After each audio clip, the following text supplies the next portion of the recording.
malicious cackling. Hello, everyone. Hi.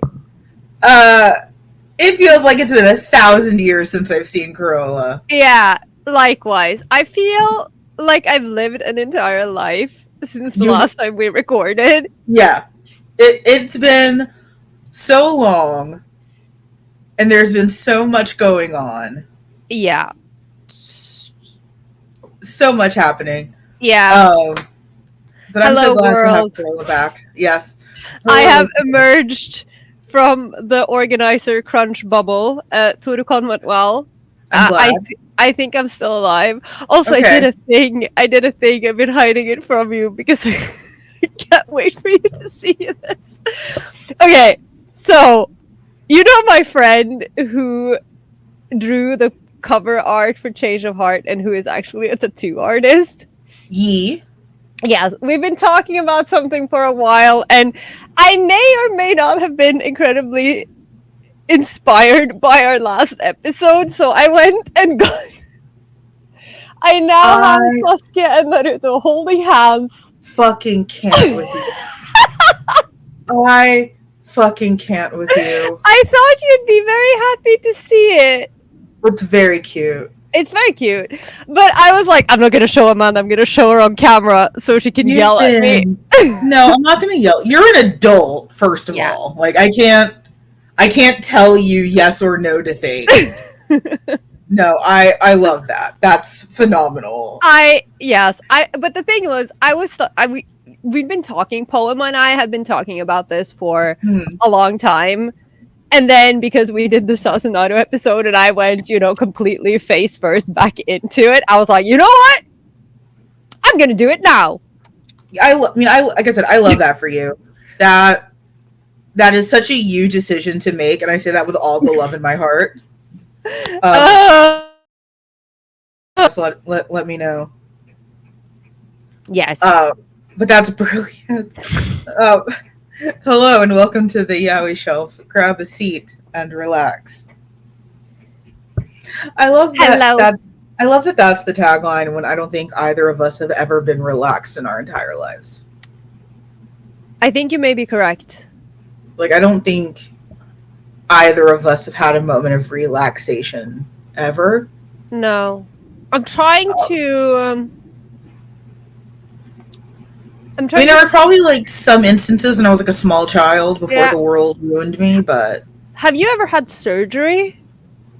Not yet. No, same. Because I hear that you're very relaxed when they put you under. My doctor said that I should be excited if I had to get my nose job. Well, not my nose job, but, fixing my herniated septum. Because it would be the best sleep of my life. So I did have to go under to get my wisdom teeth pulled. Oh. And I don't remember being at ease because, I was like 17. I was in high school. And the oral surgeon was just super condescending. Oh, fun. So he was like, you can tell he's used to not talking to patients that are awake. So they're waiting for the meds to kick in. And he's like, so what do you want to be when you grow up? And I'm like, I want to be a writer. And he looks at me and he's like, that's cute. And I just remember glaring at him until I lost consciousness. Oh my God. I just remember giving him the angriest glare until the meds took me, and then getting into the car with my family, getting up to my very, very pink bedroom. And I just really wanted to listen to the Gravitation soundtrack and be left alone. But it's hard to speak weeb Japanese when you've had oral surgery and you're still dealing with anesthesia. So like, oh my God.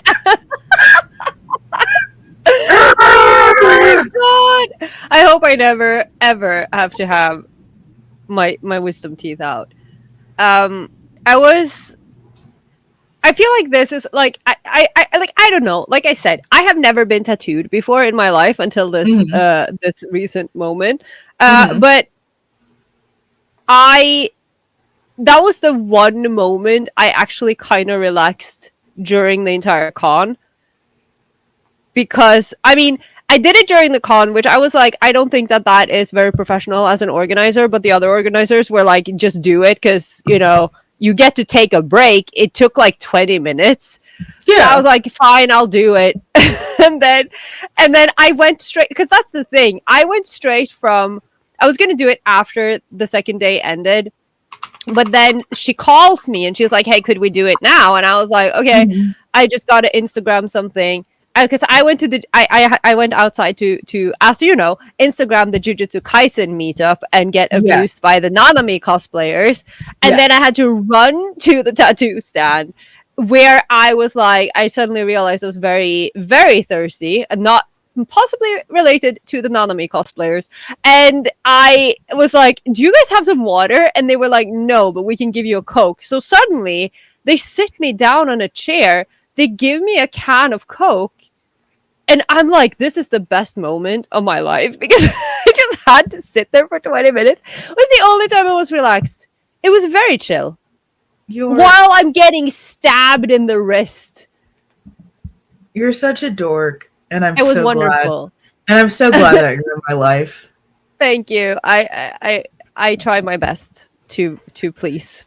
I don't know. Do you want to talk about the rest of the episode now? Yes. Are you sure? Also, you kept a secret from me. I kept lots of secrets, I guess. That's true, because you do just disappear. Yeah. No, but I mean, it wasn't on purpose. And hello, listeners. I have a kitten. I was going to show her off. Hopefully I can show her off at some point in this episode, but she's currently sleeping. I got a kitten and it wasn't entirely planned, which is why nobody knew about this. It was like, it happened sooner than planned. So we got her on Thursday. Yes. And and I immediately sent Amanda a photo. Yeah, so I did know about the kitten. She's wonderful. She is wonderful. Carola, what are we talking about this month? We are talking about something that keeps coming up in this podcast. We're talking about Moegi Yuu's manga Katekyo, or Private Teacher. It's Private Teacher, right? Not Private Tutor.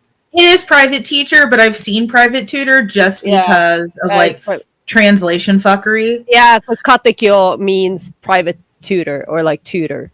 Yeah, I think where I've seen Private Tutor is, the fan translations. Yeah. Is where I've seen Tutor, and I think that's probably how we both got Tutor stuck in our head, but it is Private Teacher. Yeah, it is Private Teacher. Which, is one of Amanda's favorite mangas to talk about, as you love Kaede.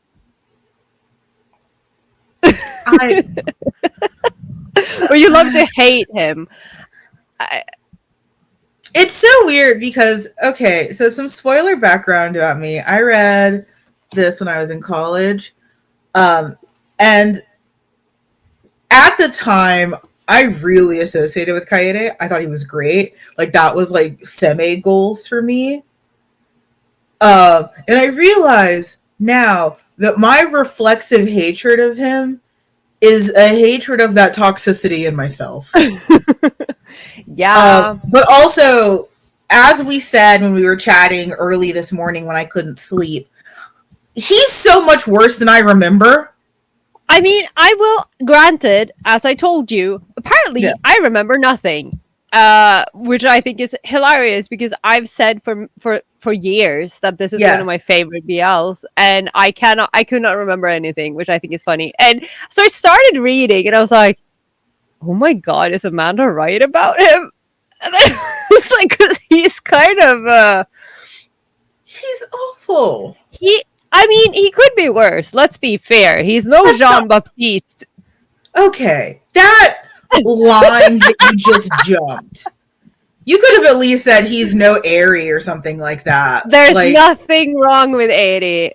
There's so many things are wrong with Eri, but he's also I'd say bull and shit. Not like that. No, but like he is. I have a lot of thoughts on this, but I guess we can do them later. But yeah, no, I also I suspect, I could be wrong, but I suspect that my what do you even call it? Like, my love for Katekyo comes from, I think I'm biased because I am almost 90% sure that I discovered it on Tumblr by seeing some random smut panels, and then I got obsessed, and I was like, I have to read this. So I was led into temptation under false pretenses, and I don't know, but I have like this nostalgic love for it, and I remember nothing until I reread it this week, and now I'm like, oh, yeah. I think that's kind of where I am, where I definitely had like very nostalgic love for it, and I will say I really like it. Spoiler. Yeah, I really like it. But I think it also has a really, really bad case of like the 2000s. Oh yeah, like I think it has a very interesting case of the 2000s, and I think that might be what's keeping it from being, at least for us, something that it was like, oh yeah, this is great in sentence. It's like, this was great. However, I have many questions about this grown man. Yeah, and I also think, which we will get deeper into it, but depth is not the word here. I think the plot is not. It's, you just gotta take it for what it is, and sometimes I don't necessarily think it knows what it is. I don't think it does either. I think there are some shocking. We're getting way ahead of ourselves, but like there are some shocking moments of like, what are you trying to be? And it's like, and then it's like, and why did you tell me this when? What? Yeah, no, we are ahead of ourselves. That's such a good sign that we have this many thoughts. Yeah, I think so. Like I said, I love when we do these deep dives. I think first of all, I think it's very funny. I also think it's great that I get to go back and reread things I claim to love, and apparently know nothing about. So, boy, do I feel like a fake fan on this fine Sunday afternoon. It happens to the best of us. Yeah, and it's been a long time. I think because this manga was serialized in Japan between 2008 and 2011, and I don't think getting it 2011-ish. Yeah, and I don't think I've read it. Like, obviously, I must have read it after, because I told you 2011. But obviously, since it was being published in English. So maybe I haven't read it since like 2014, but that's still 11 years ago. Do you know how much BL I've read in between? I don't remember anything. My brain cells are dying like rapidly. Hell, that was such a long time ago, and you know what else came out in 2011, Amanda? The OG BL number 6. If you remember that tweet. My blood pressure just spiked. No, right? Like I just felt my blood vessels closing off. And like my body began to shut down like an Evangelion unit. There was too much stress. No. I think about this sometimes, and I'm just like, my body reacted to that as a threat and just started shutting down. I'm sorry. Like a fucking Ava unit where it's just like, too much, just fall over. All right. So we're talking about Private Tutor by Moegi Yuu. Yay! Moegi Yuu is a great mangaka. I want to say that. Yeah. A really, really great mangaka. And it's so funny. I had to look her up because I have in my notes that one of the reasons I'm so soft for this is because she draws really good smut, and I am a fan. I'm a fan of hers, but then she doesn't really have that many manga that, like, she has. It's Katekyo, and then like there's a sequel, and then there are some doujins, and then she has one that's called Kamisama no Yutori, which is perpetually. But I keep thinking of the survival game one, which is not that one. It's the BL one, which is apparently on like hiatus. And what I found out, okay, so did you know that there was apparently a rumor that Moegi Yuu was dead? Yes, I did know that.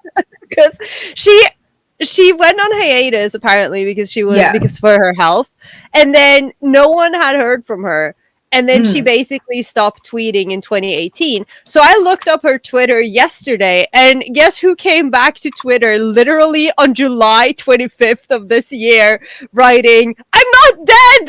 I'm alive." I love the idea that like she knew we were doing this. Yeah, it's because we were doing this. She came back to us. I love the idea that she knew it was us and returned just in time.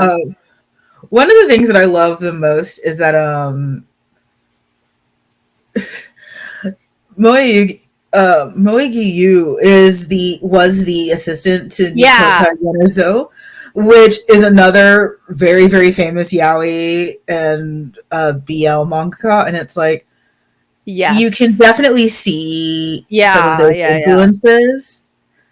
And I love that. Like, I think sometimes, especially those of us here in the West, we have a problem with like putting people on individual pedestals. Like, we still tend to think of like Western authors as like one monolithic guy. Ernest Hemingway sprouted out of the earth one day, wrote a bunch. Is that not how it works? It's not. He had many friends. Yeah, like Ernest Hemingway just sprouted out of the earth one day, independent of anyone else, spoke to no one, crapped out some books, and then died. What you mean it's not like that? I am shocked, actually. But being a manga fan really makes you confront the like, oh, these people know each other. Yeah, they're friends. Shit, some of them are married. Like, like these people have lives. And and again, like worked as assistants for each other or made dojins for other mangaka. And also, I think that's one of my favorite things whenever, like, especially this, you find this a lot in shonen. And I'm not just saying this because I am, really reliving my Naruto life. But whenever, like, a big series has its anniversary, other mangaka will draw, basically a draw this in your style. Like, they'll draw pieces to celebrate. And you get to see, everyone celebrating each other's works and in each other's styles. And they do know each other. And a lot of them work in the same agencies and in the same circles, even though they never see each other because they're mangaka and they never see sunlight. So I've always really appreciated that. I think let nothing that we say make it sound like we are bashing Moegi Yuu in any way. I love Moegi Yuu. Yeah, I realize that sometimes I always worry that like the way that we come off is like we hate something, and it's like, no, you can have critiques of things and still love it. I think we both just mentioned how much that we still like this despite having a myriad of questions. Yep. I'm sorry, I got distracted by a demon. It's fine. Sidebar. I was wearing a BuzzFeed Unsolved shirt yesterday that said, "Hey there, demons, it's your boy." From the Goatman Bridge episode. And I went to the grocery store, like to the physical grocery store for the first time in weeks. Wow. And I bought cinnamon rolls because of course I did. And the cashier taking care of me was like, these cinnamon rolls are demonic. And I'm like, I don't know if you said demonic because my shirt talks about demons, or you think that the cinnamon rolls are demonic in like a Christian sense, because if you mean that they're sinful, like sinfully good, that's very different than saying that these cinnamon rolls are produced from Satan. You know what? I understand why you just get your groceries delivered. Like, I would not go to the store either if that happened to me. Like, what the hell? He did mean sinfully good. Oh, okay. Yeah, okay. But he just used the word demonic. And I thought forever, like, did you use demonic because my shirt references demons? Or is that how you're referring to something that is, like, sinful or indulgent? Either way, it then later led me to thinking about twinks. And I was just thinking about, like, evil little cinnamon roll characters that we both love so much. Yes. Because all roads lead back to thinking about fictional twinks. Is that not how the world works? Speaking of fictional twinks, should we go over a plot summary? Yes. We probably should. Hello, if you've been listening for 20 minutes, let's introduce what this episode is actually about. So Rintaro's a student. Yes. Not a very good one. The series is unsure of how dumb to make him. Because he has moments of being, like, dumb as a brick, but then he'll use, like, random words or understand concepts that clearly show he's not dumb as a brick. So the series kind of waffles back and forth on his relative level of intellect. Yeah. The consistent word always used is clumsy. Yeah. So yes. And he is like, you know, he's always putting on his clothes backwards, putting on the wrong shoes. Yes. He literally, I think one of the first things he says in the manga is that his bike slipped on a banana peel. Yes. Yeah, so that level clumsy. So, you know, because he's not doing so good, he's in his third year in high school, so he has to start thinking about college. So his family is like, you know what we should do? We should get you one of them their tutors. They'll help you be less the way you are. Because his family also seems to just be thoroughly done with Rintaro. Yes. Not to jump the gun, but there is a moment later in the manga where his mom literally calls him out for being useless and helpless in the world. Yes. So his family seems relatively done with him, which is why I guess him being consistently sexually assaulted by his tutor in their home is something that they're okay with. And then eventually said tutor, Kaede-san, just sort of lifts him up and takes him out of his family home. Yes. And no one says anything for a shockingly long period of time. And then someone actually does say something, but they're framed as the bad guy.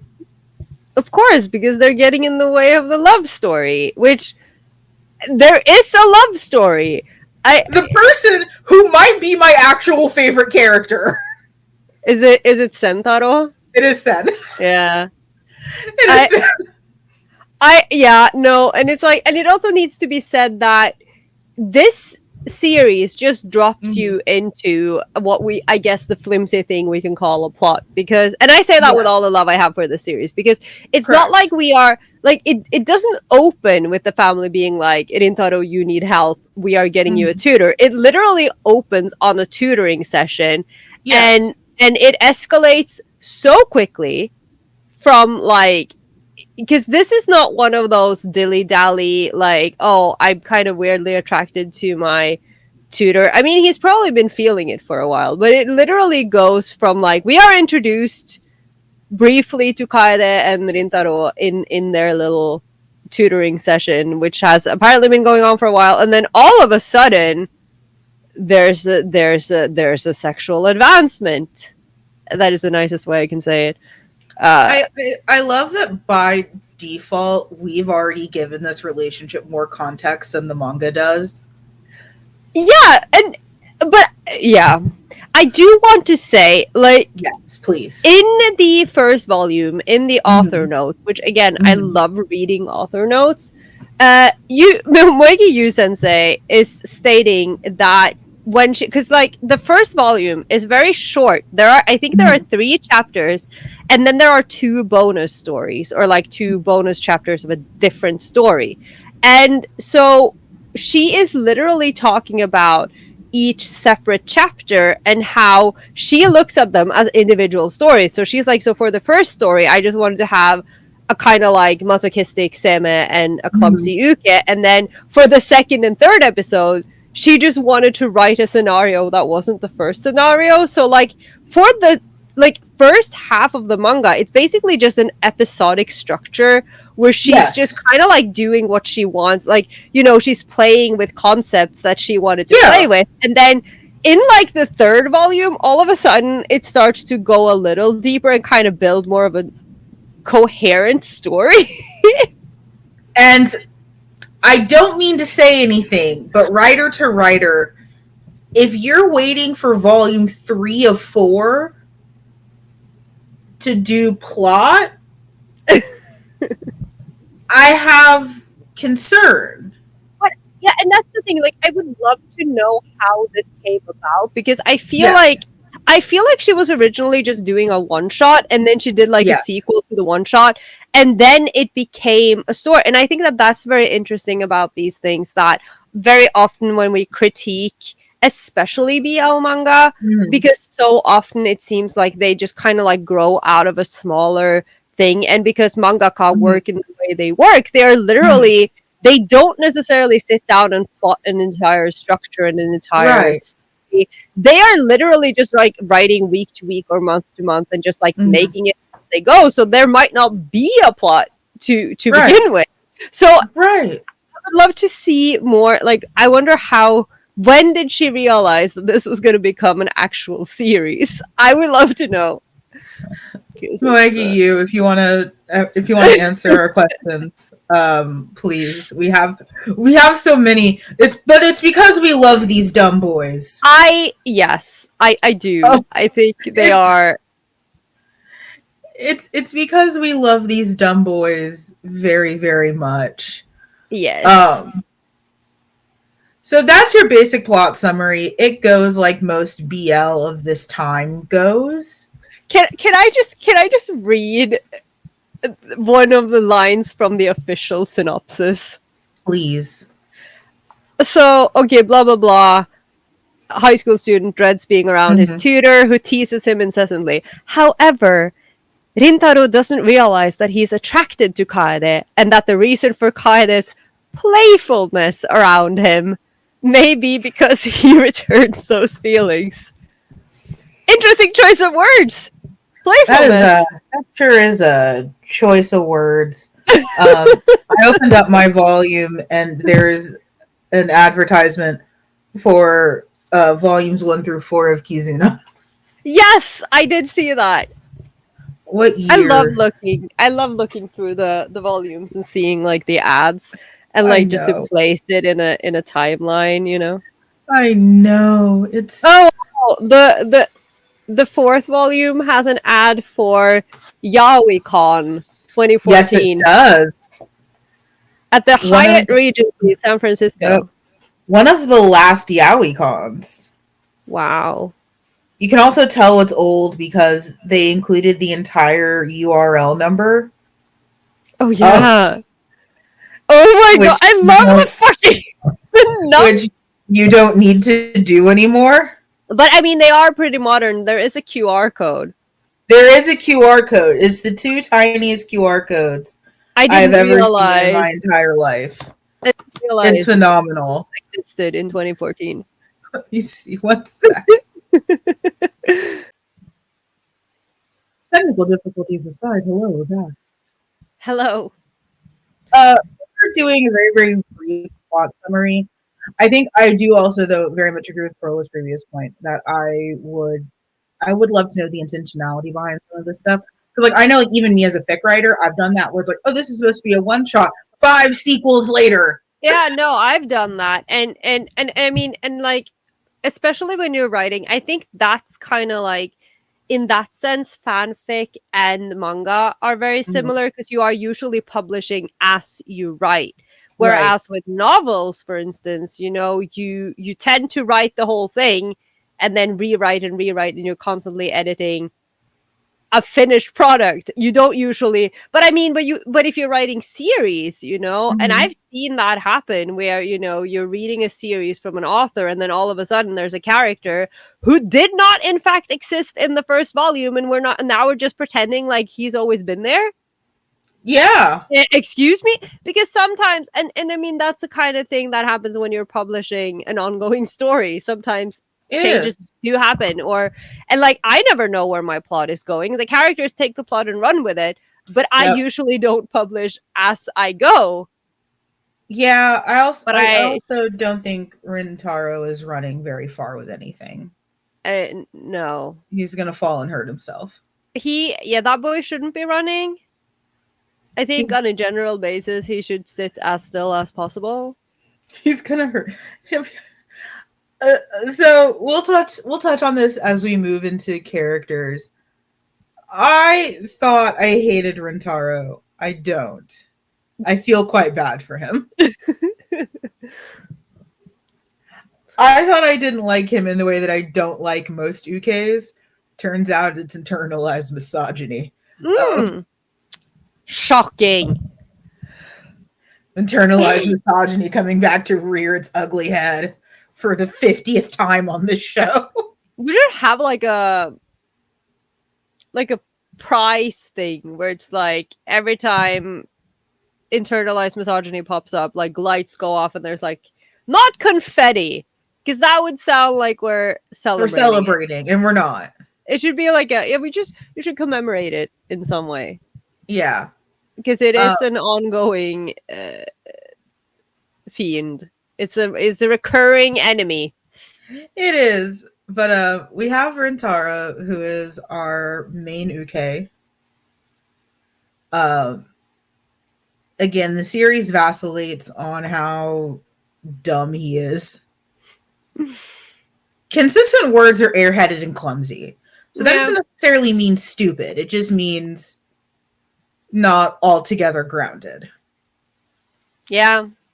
And he does do some of those very typical, and I mean, one of the words that Moegi Yuu uses when she describes the story is cliche. Like, she wanted to write a kind of cliche story and cliched characters. So she's not.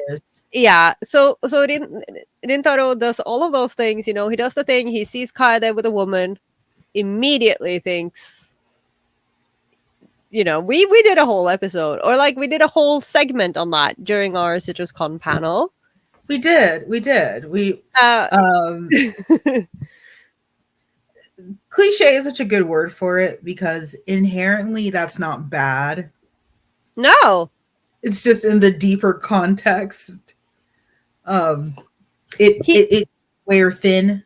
Yeah, and he is a victim of the way he's written. Like, he is written to be a cliche. He's written to embody a lot of these tropes. There are a lot of the things he doesn't hit on, because just physically, Rintaro and Kaede, they're quite similar in, he's not he's not that tiny baby face. Yeah, he's not giant super eye. Yeah. No. There is this one panel in volume 2 where I do feel a little concerned about him during a sex scene, because he's so fucking skinny in that scene. Like, his shoulders are like popping out and like his ribs are so clearly visible, but it's literally just that panel, because in like a later scene he's kind of ripped, so I'm not sure what happened. Inconsistent is another word that comes to mind, but again, she's writing this or like drawing this over the course of I can't do math, I don't know, 3 years. And that happens to characters. Like I said, I am famous for hitting Mela with the uke beam. Oh, yeah. And like his appearance will change for what I need in scenes. If I need him to be able to square up to Matt, I will make it happen. If I need him to be yeeted onto the bed, I will do what I need to do for that to happen. So like, again, that's not a dig at the mangaka. But it is interesting, like going from like volume to volume, especially pretty quickly, as both of us did. Yeah. It was a lot easier to see those changes, because I'm certain when this was being serialized, I didn't notice that at all. Of course not. Because, again, it's one of those things. It's such a different experience when you're binging something than when you were reading chapter to chapter as they were coming out, or even volume to volume, because again, BL is famous for not, I mean, we're having it pretty good these days. I think that the English publishers are quite good at serializing things and getting the volumes out quickly, but it wasn't always that way, and sometimes it isn't that way, but that more often has to do with how often they come out in Japan, because some of these I got the final volume of Crimson Spell in the mail the other day. I can finally read it. I cannot believe we're finally here. I'm not allowed to die yet because I refuse to live in a world where Hontoyaju is still ongoing. I can't wait for the Hontoyaju special in 10 years. It's gonna be You have a little calendar notification. It's gonna be amazing. I don't want to think about how old I am in 10 years, but I don't either. Unironically looking forward to like, I don't care if the podcast is still running. We are doing We will come back. We will come back. It's like just in our Yaoi retirement facility, come back. And yeah, I can't let that series live on longer than me at this point. I can't allow that to happen. So Rintaro is fine. I think also we didn't mention full spoilers. If you haven't read it, just go read it. There's I'm using the word shallow lovingly. Like sometimes there are series that don't have a lot going on, and that's okay. Yeah. Not everything is a Harada story. No, but it's like I said, it's not an insult. I love this series, but it's not that deep. And honestly, I am so relieved because the state of my brain this week, coming out of the con bubble and still I couldn't have handled something. Right? And it's like, I still have, we had a 5-hour evaluation meeting the other day. We're still, we're still doing stuff, wrapping up the after work. I have a kitten. She thinks it's party time at 3 a.m. I'm not in a headspace where I can analyze a deep story right now. I'm very glad this isn't Nakamura Asumiko or something. I was enjoying just, reading and not really having to overanalyze every single chapter and panel. And it's a great light read. It is. Unless you are, I guess, triggered by certain tropes. But I personally think it's fun. I enjoy it. That moves us along to Kaede-san, who was our seme. Can I just say, I think it's so funny because Norwegian and Japanese are very similar phonetically. Mm-hmm. And in my dialect in Norwegian, if you say kaede, it means what is it or what do you want? So his name, when I read it, that's him. Kaede. Oh my god, it's so funny. Well, I feel like he gets referred to by his last name a decent amount in volume 3 and 4, which is Sumizome. Yeah. I am not trying to respect this man. I think it's very interesting, actually, that from the beginning, Rintaro refers to him with his given name, that he calls him Kaede. And when you get into it, I guess Kaede has some sort of, there are some familial issues there. Maybe he doesn't necessarily want to be associated with the family name, but I think it's interesting that he uses such an intimate name for him from the get-go. Yeah, he does. I think intimacy is a really, really great way to describe this series, is that everything does feel very close and very small. Yeah. And there's a lot of me that misses that in BL. Except Kaede, apparently. He's not. He's not. Or the giant chocolate bar from volume 4. Nope.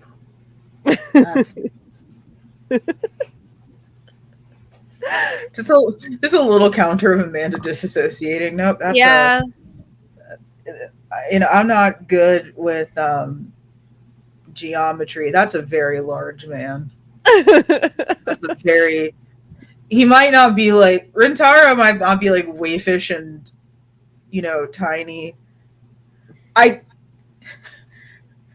don't know what you have to do to make Kaede look so seme in comparison to Rintaro. Because I think if you just dropped Rintaro and to another series, he could easily go either way, and you wouldn't really if you just again, you take the Google cursor and you just lift him up and you like drop him somewhere else. Yeah. You would probably not necessarily assume, oh, that's Anuke until he opens his mouth. Kaede is so aggressively a very specific era of semi-coded. Yeah. Yeah. Kaede is the semi of his era, the getting into the 2010s, but very much still influenced by the early 2000s. Yeah. Because the series' original run started in 2008. Mm-hmm. So you guys, it's not a stretch to say that a lot of Kaede's influences are older than exactly 2008. It's one of those things again where there's a huge overlap there that you don't think about, because it is older than we think, because by the time it came out here, and so it's very like the timeline is very the timeline is interesting, because I think as much as we talked about having like really, really complicated feelings about Kaede, I think that's one of the things that has made this, I don't want to say age poorly, but it feels the least timeless. Like there's a weirdness about gravitation that I can kind of pick it up whenever, and it's such like a strange period piece almost that it doesn't bother me. Or like sometimes things are so anachronistic that it's like, so my example for that always is like Django Unchained, because usually I'm the person in the movie theater that's like, that's not how it was in history, blah, blah, blah, blah. Usually I'm that insufferable bitch. Oh yeah, but same though. But Django Unchained is one of my favorite movies, and that is so it's so good. But I haven't seen it in a while. It's so everything that it's like, yeah, suspension of disbelief. Yeet, I don't care. Like, let's go. No, but also this is talking. I mean, related, unrelated, but this summer, because again, I have to make a quiz. Spoiler alert: the anime quiz this year, I did not think it was as difficult as it apparently was. I feel bad because I genuinely thought I was nice this year. Apparently, I wasn't. However, I had to watch a bunch of stuff that I had on my list, and of course, I didn't have any time to do it, so I had to like binge just a bunch of stuff right before the con. So I watched Yasuke on Netflix, right, with the Black Samurai, the guy who I mean, they do argue whether he actually was a samurai, but the point was he served Oda Nobunaga. Like this is a real historical character. Very cool. I learned about Yasuke, I think, from the controversy when they were adding him to Assassin's Creed. But so I go into this like, oh, cool, historical period piece. Why are there mechas? There are mechas. No one told me. I was like, and like it's a great show. Yeah. And one of the mechas made me cry, but I wasn't prepared. I still don't understand why they were there, because it's literally historical. It's set in, I don't know, whatever, but it's not. There are mechas. Yeah, there's something that's always really, really interesting with series like this, especially the ones that lack depth. Yeah, that it feels like that gap, that stage in time, because there isn't a lot else to grab onto, that it just, like, this felt like I was reading something from a different era. Like, this felt like I had truly gone back in time. I had gone back nearly 20 years. Oh, stop. Oh my God. The nearly 20 years since this original run. And it was like the mummy, like an ancient relic fell into my hands. And these were the sacred books that I had to translate, Yeah. And I think there's something that's really cool about that, but also, and I know like Carola and I have talked about this a lot on the show, it does make it hard sometimes when we're reading this stuff and we were already so burnt out of those tired ass tropes before. Yeah. We were tired the minute they started. Which is, I think it's, again, I don't understand past me, because like I'm trying to understand, because when this was, you know, coming out, when I was, again, I am biased because clearly I came from I came from Tumblr. I just saw the smut and I went into it, like, but this was when I was truly at my peak fatigue with BL, because you need to know, I've said this so many times, but this was the era we were starved. Like, we were getting a lot of manga, but again, it was kind of like, it was very much mostly one shots, and the series that, again, we're getting, like, we were getting into the era where we're kind of getting, not necessarily simul pubs, but like we're kind of catching up, but we weren't quite there yet. And as far as anime went, we had nothing. Okay, so basically the most recent thing we had, like, okay, again, 2011, number 6 comes out, which is, you know, not really a BL, but it's BL adjacent, and we ran with it, and it fucking broke my heart. But what did we have? What was the most recent BL we had? Fucking Junjo Romantica and Sekaiichi Hatsukoi. That's what we had. And if there is one thing that killed my joy, it was those two, because of the whole I'm not gay after 3 years of relationship, and the Sam is still being, you know, this pushy, harassing. Like, it just, there was no growth. And I'm so sorry. I know so many of our listeners love Junjo, and it was their first, and I kind of respect that. But it makes me mad. They make me so mad. One day we're going to have to do a Junjo episode. Oh, no. Oh, my God. We actually did get a request to do a Loveless episode. No. How? No. Fuck off. Can you read my mind? Yes, and I hate it. I don't like it in there. It's scary. We can finally do the cosplay, Amanda. Let's go. But I think let's dive into these characters a little bit more and see how they exemplify some of the things that we're talking about. I think one of the biggest things with Rintaro that I notice is that, like, he is always the one saying how far away he feels from Kaede, how much he loves him, why won't Kaede see his heart, all this. Like, he sounds like a Disney princess, which is cute for maybe a volume and a half. But he sounds like a Disney princess. He is constantly going on about, like, oh, you know, I hope Kaede sees me one day. I hope that, you know, he sees the depth of my love. I hope that we can get closer. Oh, he feels so distant. He feels so far away. And it feels like one of the big issues I have with Kaede is that there never really feels like there's an acknowledgement that he actually loves Rintaro. There is just a lot of answering those very desperately needy calls with being with fucking. Like, it seems like they never really get those, like, deep romantic moments. At least not until, like, the very end. Yeah, we get at the very fucking end. And even then, it turns out that it's mostly Kaede being a dick. Because he gets his family involved. Yeah.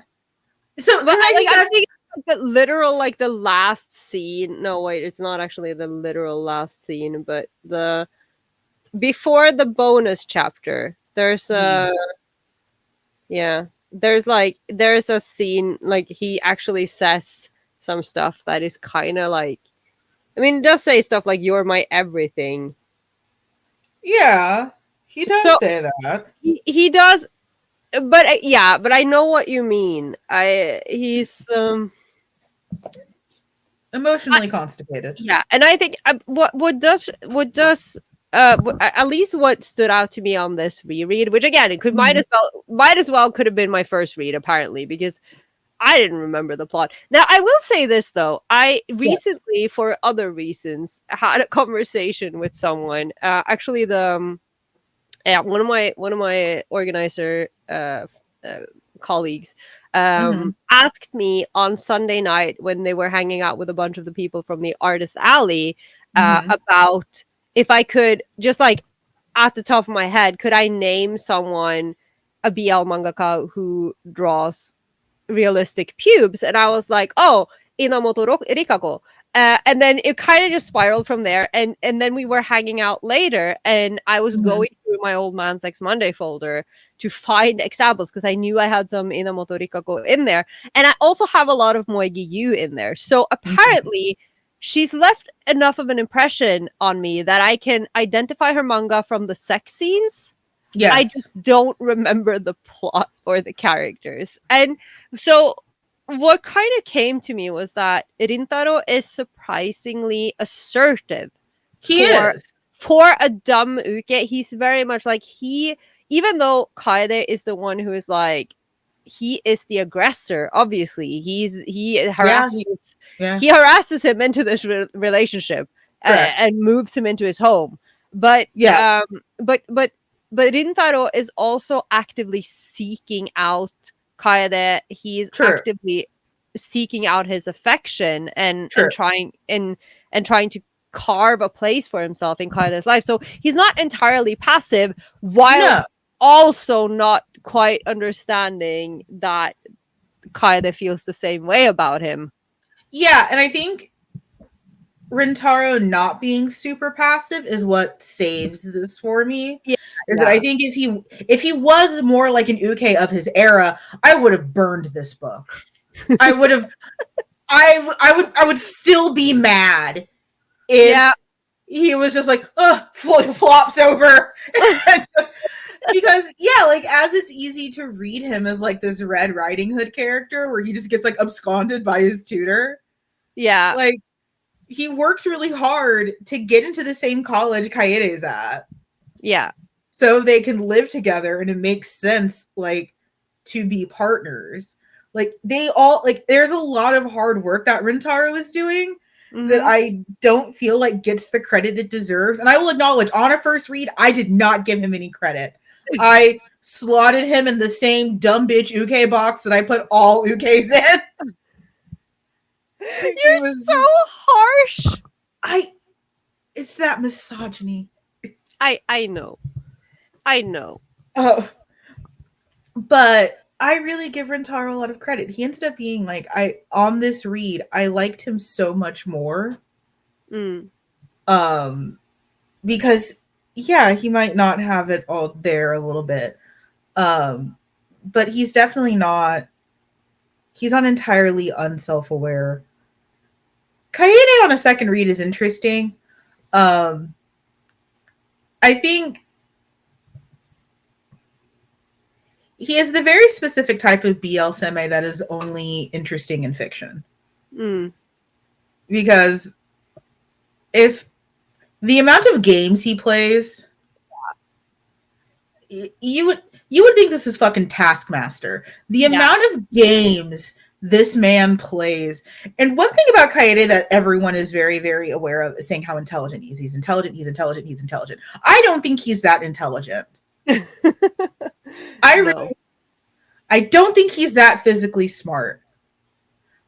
I do think that he came from a very shitty household, and now he has a multiplicity of complexes. Oh yeah. Okay.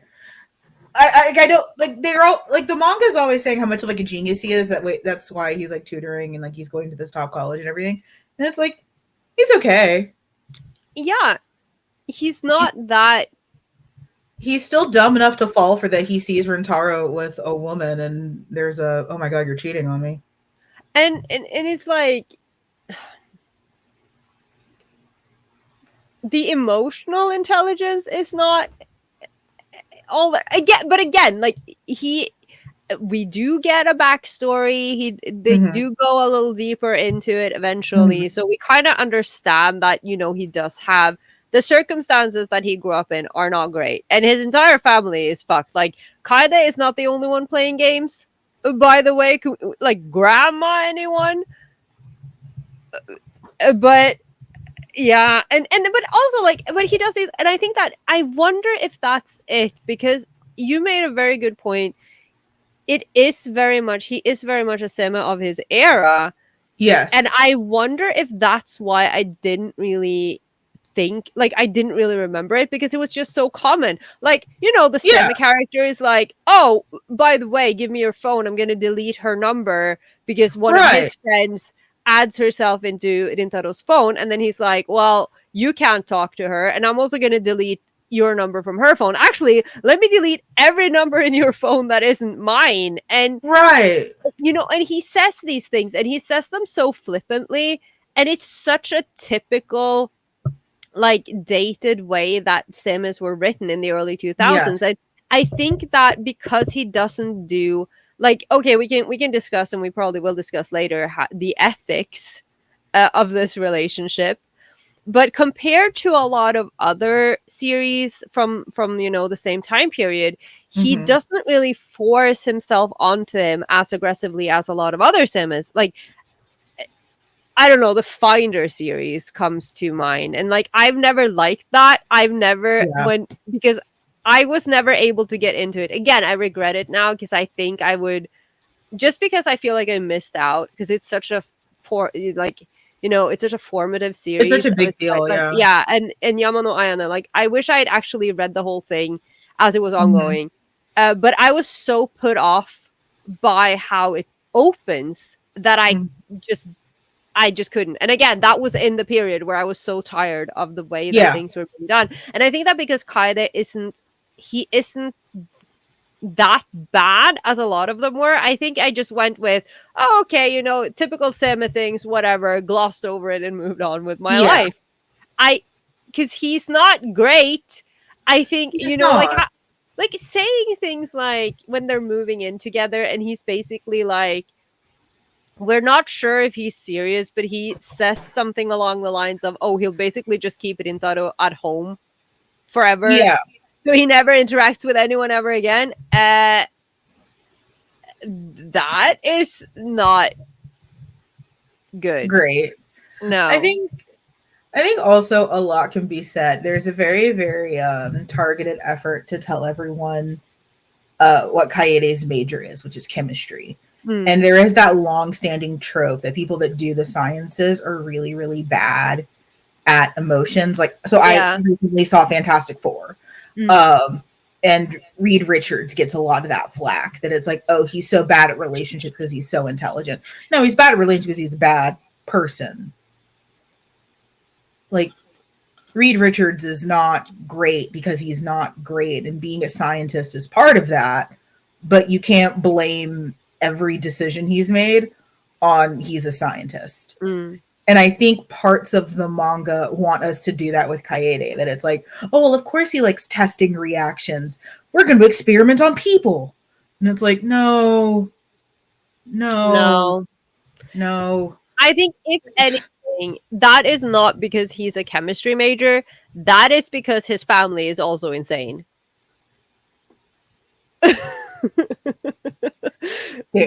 Stares into void. Because these people, they're all insane. Everyone is crazy. And and again, this is such a small world, like, because it is. There are other characters, but they are so, we barely see them. And Kaeda's families in particular, like, Kaeda has a huge family. He's, you know, it's a rich family, it is the main family, and then there are several branches. He's part of the branch family. But we meet so few of them. It's like the grandma and his younger brother and his psycho cousin and the butler. I like the psycho cousin.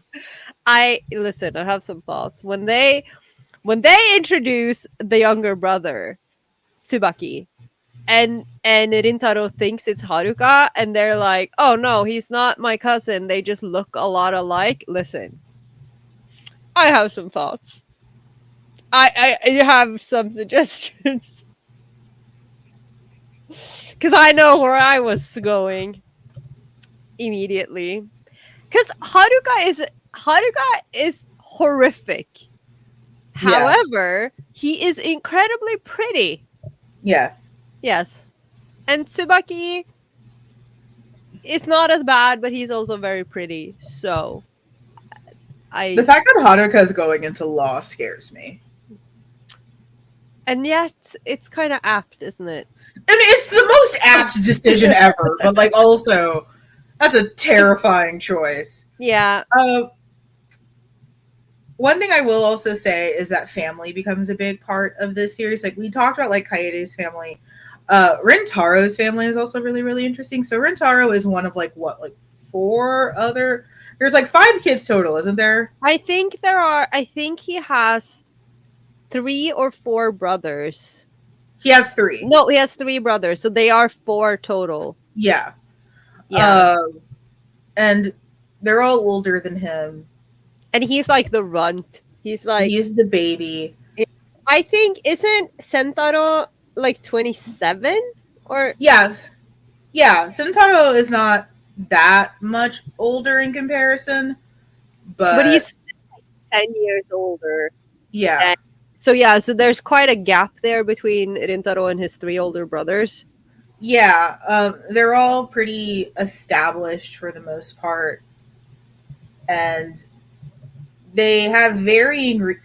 There's a weird split down the family of being pro Kaede, mostly just to get Rintaro out of the house, and then please let's be concerned about our poor sweet dear boy who is trying to marry into this house full of sadists. Yeah, and yeah, I think it's beautiful. Like, because the parents are absolutely, as we find out, spoiler, the parents, because Kaede talks to the parents first, and he's basically like, oh, let me take Rintaro off your hands and have him live with me. And Rintaro doesn't know, but his parents are aware of his relationship with Kaede. And and they literally just ship him off because it's basically like an arranged marriage, because they're like, you're not going to find a much like this in anyone else. No one else can take care of you, and you're fucked on your own. So, he's from a good family. Stay with him. And then there are the 3 older brothers. So Sentaro, he is very not pro Kaede. They hate each other. And he's so interesting to me. Yeah, and then there's the oldest brother, whose name I do not remember. He works in finance, who literally is fine with it as long as Kaede pays up. Like, as long as he has like good finances, he doesn't care. Yeah. He's like, please take my brother. He's super into it because like, oh, Kaede comes from money, epic. Let's go. How do we sell my brother off like a goat? And then he like slips him his card because he wants to do business with Kaede's family. Please don't. Please. Yeah, and then there's the middle one, who's the hairdresser, who's basically like, as long as you model for me. Yeah. Also, where do we get? I need a series with just him. What's he doing? Because I know that's not. I can spot a homosexual a mile away. Oh yeah, what's he doing? There is no way. Also, maybe I'm getting ahead of myself. Maybe it's because I have read a lot of series that go down this path. But when they say that Sentaro ends up becoming Tsubaki's tutor at the end, I'm like, I know where that's going. Where's that spin-off? Sentaro is my favorite. Mostly because he fills a really, really interesting role in person who does genuinely object to the relationship, but has valid reasons and is played off as a villain. But I also think it's so interesting because, again, I have read this before. Yes. I do not remember anything, certainly not Sentaro. But I'm pretty sure I had the exact same reaction both times I see him for the first time. He appears in this incredibly garish suit with like leopard spots. I'm like, Yakuza. I am like, this man is a Yakuza. Yeah, he's a host or a Yakuza or both. He's neither. He is a tutor with gigolo vibes. But all you have to do... Those were not my words. Those were Rintaro was the one who said he looked like a gigolo. And I am a simple person. So, all he needed to do was show his horrific fashion sense. I was like, yes, hello. This one. I love this one. He's great because you have to frame him in the narrative as like the obstacle to love. And it's like, he's not. He's just genuinely worried about his brother because from his perspective, Kaede came in, picked Rintaro up like groceries and took him home. Yeah. And no one else seems worried about it. Like, he has the most logical reaction from his perspective. Like, all other defenses have been breached. This fucking creature entered my family home, lifted up my baby brother. Yeah, and you need to know, Sentaro is so, like, he dotes on Rintaro so much. Like, he spoils him. Like, the reason he can't be Rintaro's tutor is because he always ended up doing his homework for him. Like, he's always trying to protect him. He's always, babying him. So that's his baby, who has just been swept away by this dude who is, sketchy like this as fuck. sketchy as fuck. It is like, again, like, leaving, like, here's the thing, because Katekyo very, very much depends, like we said, on these cliches, on these tropes. That's what it lives on. Like, that's the whole point. It is written for people who enjoy a certain type of characters. Yes. Who enjoys a dumb uke and a sadistic seme and the whole student teacher or tutor student dynamic. But if you are an older brother and your younger sibling has been basically abducted by their tutor, that's like, you would be concerned. No, 100%. And like, I think that's one of the things that, to jump ahead a little bit, that like kind of lost me, is because usually when that happens in BL, writers don't have to go super far out of their way to villainize that person, because they're usually already kind of a trash person. Like, the person who's objecting to love is already usually a trash person. They're trash because they're homophobic, or they just want to keep the uke to themselves or whatever. So like, usually that's, I'm staring at Toma. Usually, I was gonna say it. Stares in the direction of Toma Seguchi. Usually they're It's like, literally, why are you describing Seguchi Toma? Like, surely there are other villains. Fucking Seguchi Toma. Oh, we're describing Toma. Where you owe me a sticker. I do. I'm sorry. Seguchi Toma. I'll work on it. I'll work on it after we make a Justice for Rintaro's shirt, because that boy needs to be saved. Oh my god, I need that shirt. He's not going to go with us because he's fine with Kaede. But yeah.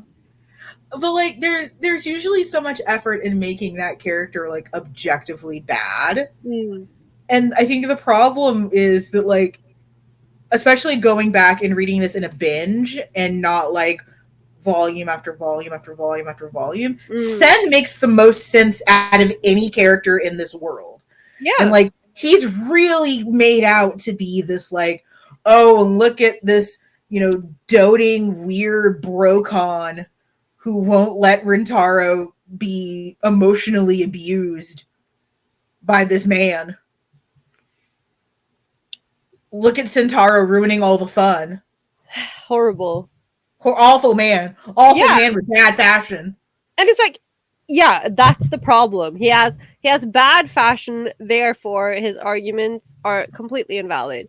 It was like, if you compare him to there's a cat hair on my tongue. If you compare, like, for instance, the grandma, right, who we at the time, we don't know she's a grandma, the head of the household, like the head of the family in Tyler's family, and mastermind playing all the games over here. Like, there were so many breakneck moments towards the end where it was just like, what do you mean, what is happening right now? Because there is a moment when we get that typical, oh, she has someone spying on them and catches them kissing, and then she tries to break them up, and what we are presented with is the idea that he is from this prestigious family, and so this will ruin their honor. And that is a very typical, like, villain. That is the villain way of thinking. But Sentaro is over here just like, what do you mean my brother moved in with this skeevy ass dude who, what do you mean? The assumptions are like, is that Sen was away for a little while, doing whatever the fuck he does. I'm still not totally convinced he is in Yakuza. That's gonna be a headcanon I take to the grave with me. Listen, I am right there with you. Like I'm still not totally convinced he is in Yakuza, but whatever. He was doing whatever he does, and he's just gone for a while. And then like I'm imagining him like coming back home and be like, "Hey, where's my baby brother? Where's my little guy? Where's my buddy?" And it's just he moved out, and he's gone. Remember that sketchy guy who kept fondling him? Remember that sketchy older man who kept touching him inappropriately at every opportunity? Yeah, Rin's gone. Which, they must know because it's happening under their roof. Right, they knew. So I'm imagining being in Sentaro's position. It's just like, hey, where's my little buddy? Hey, where's my guy? Where's my little brother? And it's like, oh, so we shipped him off with, that really, really sketchy guy that would come over and not really tutor him, unless by tutoring you mean sexual harassment? Well, at least Rintaro is not one of those ukes who has never touched his own dick before and doesn't know what arousal is, because a lot of the time that's the only tutoring they get. True. I'm trying to find the scene where Sentaro talks to Kaede at their house, but at Kaede's house, but I don't remember. While we dig, can we also talk about Kaede's sadism? I think we might have to. So, the word that's used a lot in the manga and in a lot of the official descriptions are that Kaede is a sadist. He's a sadist. I hate using sadist to describe someone who's just a dick. I don't like that. I've never liked that. I definitely, there's a book that I was reading that was talking about the fallout of the Marquis de Sade and like what that whole narrative did for talking about sex and sexuality and like how it was regressive and bad. So I already don't like sadist being used in that case because Kaede is not a sadist. He's an asshole. Like, I think very much about like the opening of volume 3 where like he knows Rintaro doesn't like scary movies, but like he insists on putting on a horror. He insists on putting on a horror movie. He's like, oh yeah, I've seen this a million times. He doesn't like horror. I'm assuming he has said this, or you can at least very visibly see that he's uncomfortable. Yeah. But he wants him to be because basically what they're saying, or like the way it's being portrayed, is essentially, first of all, Kaede thinks Rintaro's reactions are cute. But also, obviously, if Rintaro's afraid, he will cling to Kaede and depend on him. Which, okay, but do you really need to overstep his boundaries and scare him half? Because he leaves. Because he has to take a call. And then he's like, oh, but we don't have to pause the film because I've seen it a million times. You keep watching, even though he knows. Like, that's not necessary. But like, yeah, like there's this huge insistence on Kaede being a sadist, and like you get to the part at the end where he's like, where Rintaro is going through the trial of the Sumizome family, and like Kaede lets it slip that he was actually the mastermind behind all of this other fuckery. Yeah, that it wasn't just his grandma being weird, or it wasn't just his cousin being weird. Like, he set up this scenario as like a last final test for Rintaro. And it's like, bitch, leave. Yeah. Go find someone who appreciates you. And it's like, and he does these things like, I have 2 notes from volume 3. which are just like things that Kaede does in volume 3. So for some reason, I honestly just read this last night. I don't know why, I can't remember the context, but he hasn't because he does these experiments, right? Yeah. Like you said, and he dresses Rintaro up as a rabbit in this plush like outfit, and basically what he calls it, experiment number 2, force him into kinky play. Yes. We do not force people into, like, you can ask, you can be like, hey, I want to do this thing, are you comfortable trying it out with me? You don't force them into it. And then later in the same chapter, because he decides, again, he likes Rintaro's reactions, and he's like, oh, we've been living together all this time and we haven't had a fight, shouldn't we have had a fight? And then he gets obsessed with wanting to make Rintaro mad because he wants to know what he looks like when he's mad. So he literally thinks to himself, maybe I should pretend to be cheating on him. I'm like, he quickly dismisses it because he's like, nah, that would just make him cry. But like, that should not be an option.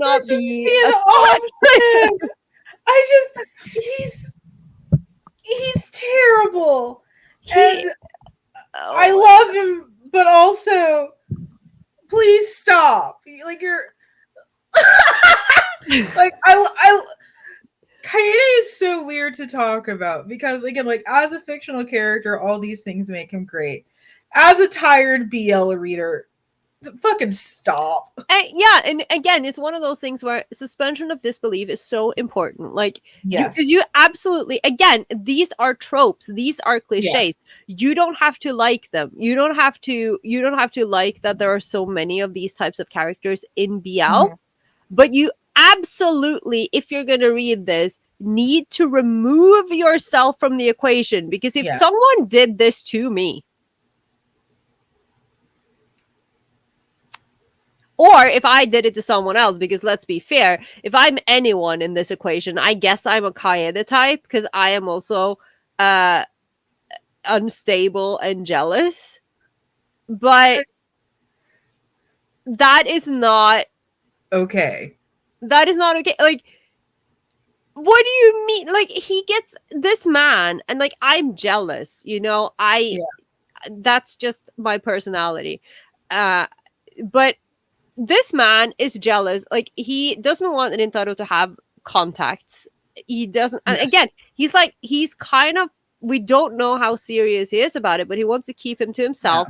He doesn't want him to, you know, associate with other people. He gets jealous of the thought of Rintaro being chased by zombies in a zombie apocalypse. He's jealous of the zombies. And at one point, he gets jealous of the dream version of himself when he thinks Rintaro is having sexual dreams about him, and he has to punish him for dreaming about someone else, even though it's him. That is not a healthy behavior. And I think you pointed at the thing that I think bothers me the most, because, like, we are not unfamiliar with this obsessive kind of love in BL. No. It's the fact that I feel like at no point do I ever know how serious Kaede is about Rintaro.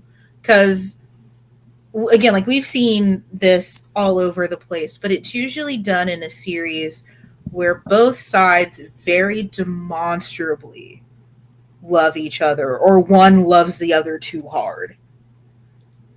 And am I wrong? No, I'm thinking of, like, let's just go back to last month's episode, shall we? Because I know all about obsessive love. Because Naruto is... he is, like, not okay. Like, we're accustomed to handling works where someone loves another too hard. The problem is that it feels like Kaede has all this jealousy and all this possessiveness, despite never really telling Rintaro until, like, the very fucking end. No, and there are 2 points that I can think of. Because, like, at some point, which I think is, like, in volume 3 or something, he does tell Rintaro that he is his first love. So Yes. Kaneda has never been properly in love before, and then at the end, You don't say. and then at the end is when he says that whatever it was I said earlier, where he says that you are everything to be or whatever. Mhm. But the thing is, and I think that that's also one of the things that we say so often on this podcast. Like, this man needs therapy because he comes from this, he comes from this this family that is clearly dysfunctional, even though we find out that he's the one who's been orchestrating all of the tests that they put Rintaro through. We still know that he is part of a branch family of a larger family, and there are internal conflicts within the family. Yeah. And he has he has a lot of issues that he hasn't worked through, and he is immature because your first love is typically an immature love where you don't, of course, you normally say you have your first love at 14, you are going to be obsessive and jealous, and you are a teenager who you don't have control over your emotions yet, right? This is a grown-ass man who's essentially doing all of these things. Right. Not good. Well, and I think to mention that also, like, it's the power imbalance issue. That is Kaede comes from a very, very wealthy family. He has resources. The narrative is jerking his brain off so hard, saying how intelligent he is and how brilliant he is and everything like that. And then you have Rintaro, who I think what I really liked about the second reread is that I had assumed that Rintaro was like Chikage. I had thought that Rintaro was like Chikage, where it's like, I don't know if you can consent. He's not, and that put my mind at so much ease. It does take a lot, though, to be. Not everyone can be a Chikage. I know, but for whatever reason, the version of this work in my brain was that Rintaro was like Chikage. So, like, whatever random access memory folder there was of this work in my brain, he was very much like Chikage, where it's just like, yeah, and then there was a kid, and it's fine. But still reeling. Yes. We talked about Antique Bakery so long ago. Yeah. When I say past tense, as if we don't talk about it all the time. But we did the deep dive a long time ago. It was in a different lifetime. It was. But I don't know.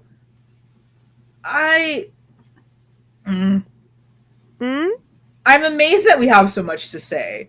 I'm just looking at the timer, and then I'm looking at the time, like the schedule or like the outline. And like, what do you mean we're still here? Well, we've bounced around a lot. Yeah, true. Okay. Art style, gorgeous. Yes. There are a couple of points where it is hit with the yaoi anatomy. Yeah. There are, but very few. But I think it's so interesting because for the most part, I think it's gorgeous. Like, again, especially like I'm looking at the cover, which, by the way, the cover of volume 3, which is so fluffy so and soft and so cute. Soft. And I'm like, what is this lie? But it's so pretty. But then you have these brief moments where particularly Kaede looks very strange because there's something about the jawline and like the chin. He has a very pointy chin sometimes, and then his neck is so long. He has the thickest fucking neck I've ever seen. There's this one panel that is like, we were looking at it earlier, and Nerura said that maybe it's the perspective that's weird because you're supposed to be looking up at him from Rintaro's point of view, but his neck is thicker than his head, and I don't understand how it's supposed to be fastened on his body in that panel, but it's literally like that panel. Yeah, I mean, there's some inconsistencies with the art, but overall, I would say it's really, really good.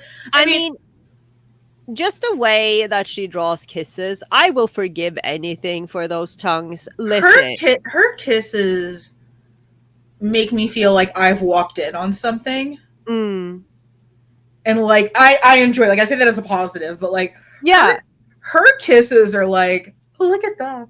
Yeah, no, it's like she draws in that way that is kind of like, and again, this is my Tumblr era, and I think her kisses as well as Junko, because Junko, again, I will gush about Junko's art style whenever I can.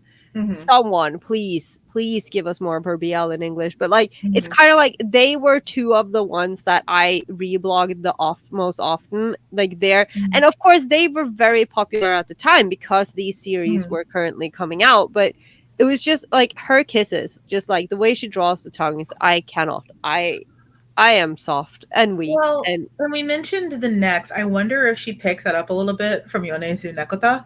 Because like I think like Don't Be Cruel. Yeah. Has some like fucking tree trunk ass necks when necessary. Yeah, that's true. And so I wonder if that's something that she picked up. But it's also like very much like, you know, like you said, it's the era, because we are past the era of the yaoi anatomy, the weird how everyone was drawing anatomy in a completely insane way for a while. But she does have, and yeah, absolutely. If you look at the Katekyo, the special lesson with Haruka and his dude, here you see the way that these faces, is this not Neko Daiono Konen? That's literally the characters from Electric Delusion. And it's like, and I love it, but it's kind of like it's this, because this style was very particular. There was something about the angles of the faces that was very like early 2000s to like mid 2000s 2010s, very much. And then the way Kaida's hair in particular, he has that hairstyle, and I'm very weak for that hairstyle. I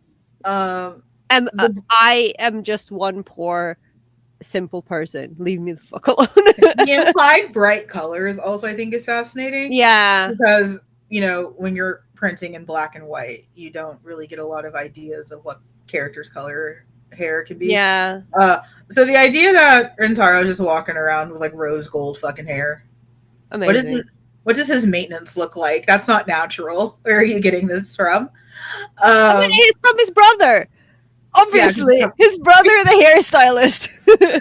Just delicately doing his hair. Oh my god, I love it. I need a series about him. Is he the one who does Sentaro's hair? Because maybe he should lay off the Yakuza style a little bit. Like, do something. Oh, is he the one dressing Sentaro? That's why he looks like a disaster.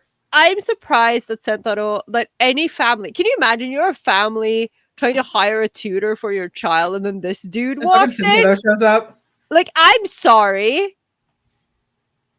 I mean, I would probably be fine because he looks like a Yakuza, and I clearly have a type. But if I was a parent, I'm not sure I would want a Yakuza tutoring my child. You know, they say like never judge a book by its cover, but if Sen walked up and said, "I'm here to tutor your child," I'd close the door. Like, like, yeah, no, I'm sorry. I'm not sure.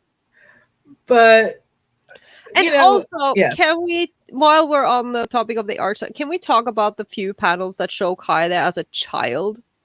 He is the cutest, roundest little thing I've ever seen. He is so pretty. Like, excuse me. The cutest, roundest, evil little prince I've ever seen. I'm sorry. Move over, Shiel Phantom Hive. There's a new bonbon in town. He's beautiful.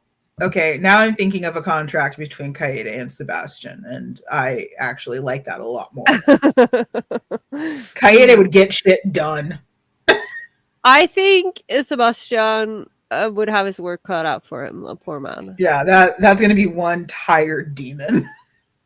He's one hell of a tired butler. Oh no. New fan fiction coming.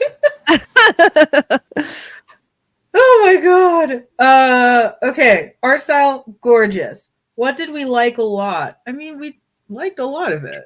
I like a lot of it. I also, there's like this one particular point. Again, I really like how Rintaro, despite, you know, everything that the tropes are trying to do to him, is so assertive that even though he does like dumb things, like when he tries to break up with Kaede to save Kaede, because their relationship is like shameful or whatever, even when he does dumb things like that, he does them because he cares about Kaede. And I think there's this one moment, in volume 4, I think, when he has like these very like he looks at Kaede with these incredibly teary eyes, and he's like, choose me. Like he asks him to choose him, and I think that really melted my cold heart a little. I am a softie for. I think he's, he really does love him, and I love that he's assertive about it. Like, okay, he's being pushed around and harassed, but at least he chooses it in the end. I agree. Like, there's definitely he gets a lot more credit as a character for me than I remember giving him, which is again like why we do stuff like this. I remember from my other show, my other shows about classical literature and like coming back and reading the books that we had to read in school. And someone was like, why do you do that? It's like, I'm a different fucking person. Yeah. I am not the same amorphous creature. And also the world is very different. Yeah, Well, yeah. And I think so, like, for me, like, Kaede is that litmus test, because there was a lot of me that loved being compared to him. That was a goal, was to be this like 2000s era seme. Especially when like forming a masculine persona, it was to be that guy who kept people at arm's length, but still used them however you see fit. Like, there was a lot of allure in using that as part of, your budding masculinity. When I opened up a book, How to Be Man, Yeah, of course. Yeah. When I decided that I was gender fluid and not trans, a book descended down into my hands, very similar to a Death Note. And it was like, How to Be Male, and it was just pictures of like questionable fictional men. That like, this was the goal, this was the dream. And now again, like, having been in relationships that are too close to this, and having been more on Rintaro's side than I have been on Kaede's side, I definitely see this work a lot differently than I did when I was reading this in like 2011. And this was part of a larger sort of ouvrage of like trash fictional man. Yeah. Like, yeah, like if you did like a criminal lineup and like threw Kaede in there with like, I don't know, pick 5 other dudes from Yaoi at the time, he's not the one going to jail. No. He's not the one that's going to be imprisoned for Yaoi crimes. I mean, believe it or not, he's actually not done anything illegal. He hasn't. So morally dubious, maybe, but not illegal. Speaking about morally dubious, I think now, even though it's been so don't you dare, as if you didn't know this was coming. Of course I knew it was coming. I've looked at the outline. I have notes on this subject. Doesn't mean I like it. I think we do very briefly have to talk about the sexual politics of student-teacher relationships in fiction. Yeah, these are pixels on a page. This is not meant to apply to real people. I know none of our listeners are going to do that, but I better. Well, you never know who might have stumbled in here. I better not see this on Reddit. Like, see, Mary Kay Letourneau was fine. No, that's not. But not quite the same, is it? No. And I mean, I want to start by, again, this is fiction. So regardless of what the situation is, it's fiction. Mm-hmm. However, I do want to point out that I feel there is a difference between a teacher and a tutor. This is just, he's not a teacher. This isn't his job. I mean, it's his part-time job, but he's literally just, a regular university guy who is making some spare pocket change that he apparently doesn't really need. He doesn't need it. No, he doesn't need any money. I mean, that could have been a subplot. That would have been a typical Yaoi thing if it turned out that he didn't need the money. He was obsessed with Rintaro and decided to become his tutor. That would have been a thing. I have seen this in other series. That's not what he's doing, though, as far as we know. He's just because the thing is, they are quite close in age. Rintaro is a senior in high school. Kaede is third or fourth year. I think he's still third year at the beginning of the series in university. So they are very close in age. Mm-hmm. And so it's literally just like a guy in his early 20s tutoring a guy who's like 18, 19. So it starts off where, Ren is third year high school. And then by the time, like halfway through, he ends up going to college. So like there's a very, very brief moment where it's student and teacher. Yeah. Which I think is interesting then to really make that the crux of the relationship. Because so here's the thing with student and teacher relationships in fiction. There's a lot of issues with that kind of pairing. Most people say it comes down to power imbalance. A lot of age gap stuff is brought up. And yes, obviously none of those things are good, but when we're talking about fiction, things are different. Yeah. And I also think that I think we've both talked about this. It's the level of self-awareness that makes or breaks it. Yeah. And and again, like within the world of BL, because BL, again, all BL is not porn, but all BL is by and large fantasy or born from a fantasy, right? So it's not, although you can have societal critiques and you can have politics and you can have all of these realistic themes in there, that's not why the genre mainly exists and what the main purpose is. The main purpose here, especially in a series like this that relies so strongly on character types and tropes and everything, is to feed that trope and that kind of like attraction of that type of romance. This is a romance. I mean, okay, Kaede is mildly deranged, but it is a romance. It's not, if you compare it, the last book I read, which I was actually able to read a book last week, which was amazing. Yeah, it was a very short YA novella. Yes. So I could read it in one day. But it was literally a teacher-student relationship. And the way that it was written was precisely to frame why this is dangerous and how the teacher deliberately exploited his position to take advantage of a new girl every school year. Whereas what Kaede is doing is literally, built on tropes within BL and is, a love story between two characters who find each other. Like, these are not the same types of stories. It's not glorifying the relationship. Because ultimately, I don't even feel like, because again, Kaede ultimately isn't his tutor for that long. He really isn't. Like, I think that's what's so interesting about it, is that like they go out of their way to hammer in like, oh well, that was his private tutor. That was his private tutor. He was his private tutor for what it seems like is 6 months. Yeah, and again, is this related to how the series started as these kind of like standalone episodes? Yeah. And then now it has that title. And then you just go with it. Yeah. Which, I wonder about that. Yeah, and I personally prefer that, because lately I feel like there's been a trend of like stories where it's the same.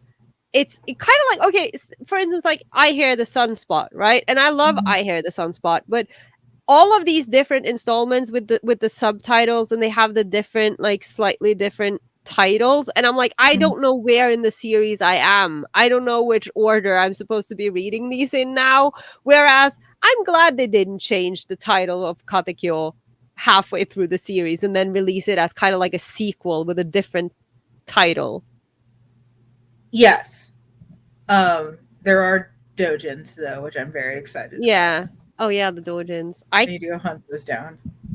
Yeah, I think I probably did have those, but I think they're in that giant yaoi folder of doujin and stuff that is on a hard drive that no longer wants to show me its files. Yes. But which I think is sad. It is sad. I think what's interesting, though, also about this particular teacher-student relationship is that, again, one, Kaede is not really a teacher. He's a tutor, so he's just some guy. So there's not that... So there are power imbalances in the relationship, but it isn't necessarily from, like, a trusted place of authority. No. I've had tutors as a kid. Usually they're not much older than you. Yeah. And it's not even that they're smarter, it's just that they've already done the class. Yeah. And so, you see that so much because that is a trope that we see a lot in, like, high school films or series. Yeah. It's like, hey, you had this class last semester, right? You got an A. Will you tutor me? Is that problematic? Yeah. Is it problematic that the hot cheerleader girl who had an A in algebra is tutoring you this semester? Like, is that a power imbalance? There's usually a clever person and a himbo. I started thinking about Toya and Hawks. I'm sorry. There's so many dumb college AUs where it's like... I love a dumb college AU. Just Keigo is this dumb fucking himbo who's like, please teach me math. Or like, okay, actually, a thing that presented itself to me yesterday, because as you know, my beloved Mylan Apo, who played Kid and Porsche, have a new series airing, okay? And it's set in 1969. Yes. So it's the whole like rebellion, politics, all of these stuff. So Apo plays this college professor, university professor, and Miles plays this hippie. And in episode 3, we find out that Miles' character is actually still in university. This man is about to be 30. Right. But because he's a hippie, he's just doing whatever and never really going to school. And now Trin is freaking the fuck out because he's technically flirting with a student. But I'm like, you are both grown ass men. This is not the same, because he's flirting with a man his same age, and they didn't even meet there. He didn't even know he went to that university until 5 minutes ago. It's not the same. And I do think that there is room for criticism of student-teacher relationships in fiction. Yeah. I do think that there's plenty of other stories that do fetishize this kind of like young ingenue character, regardless of gender.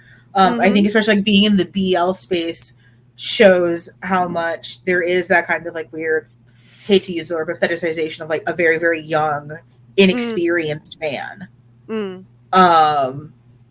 Because, what was the deal with like the 2000s that every seme was like, oh, I'm glad you haven't had anyone else. Like that way I can make you mine. Like what was... Yeah. Everyone said that line. Every BL had that line. And yeah, and I think that is such a great point as well, because precisely because so much of this, this fantasy is very, like they are meant for each other and, gay for only you, blah, blah, blah, all of these things. But particularly because so much of, especially like BL of a certain, I always want to say early BL, but I think more what was early BL to us, because it was the early 2000s when we started getting access, because if you look at the older stuff, like again like Heart of Tomorrow or whatever, those boys were not the same. No, that is not the same, but not at all. So for us, like early 2000s, a lot of the thing was that it was always like an inexperienced uke with a more experienced seme. And how do you create a situation where that is a natural dynamic? Well, for instance, teacher-student, tutor-student, those kinds of like, because then you have two characters who are naturally set in that. So it's not about fetishizing that particular power imbalance. It is about making easily accessible the other thing that you wanted to highlight, which was an inexperienced partner with a more experienced one. And I think that that's more why that is such a prevalent trope, or like a prevalent pairing.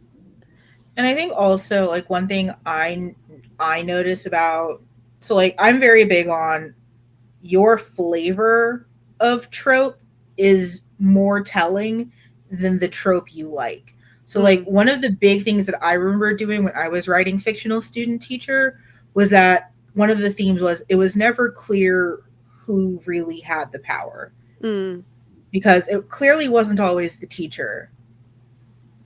And it looked most often like the student was the one who really had the control and was really leading things forward. And what do you do? Your boy slut Yuki comes to mind. He's so he's wonderful. He's wonderful with his tongue piercing.